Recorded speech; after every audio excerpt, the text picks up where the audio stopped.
امریکہ میں بسنے والے مظلوم کشمیری اور مظلوم پاکستانیوں سے میری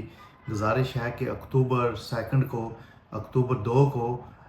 جمعرات والے دن 1 بجے سے لے کے 4 بجے تک ہم پاکستانی قونصلیٹ کے سامنے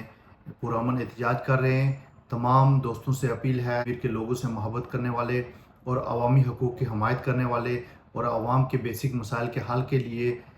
تمام کشمیریوں سے، تمام مظلوم پاکستانیوں سے میری دردمندانہ اپیل ہے کہ وہ ہمارے اس احتجاج میں شریک ہوں۔ یہ احتجاج خالصتاً ریاست جموں و کشمیر کے عوام کے لیے ہے، عوام کے بنیادی حقوق کے لیے ہے، عوامی جوائنٹ ایکشن کی حمایت کے لیے ہے، اور ریاست جموں و کشمیر کے پاکستان کے زیر انتظام خطے میں ظلم و زیادتیوں پر احتجاج ہے۔ تمام ہیومن رائٹس کی تنظیمیں، تمام میڈیا اور تمام سول سوسائٹی سے دردمندانہ اپیل ہے کہ وہ آئیں کہ اس پرامن احتجاج میں شریک ہوں اور ریاست جموں و کشمیر کے لوگوں کے ساتھ صحیح معنوں میں اظہار یکجہتی کیجیے۔ اکتوبر 2 1 بجے سے 4 بجے تک پاکستانی قونصلیٹ، نیو یارک، امریکہ۔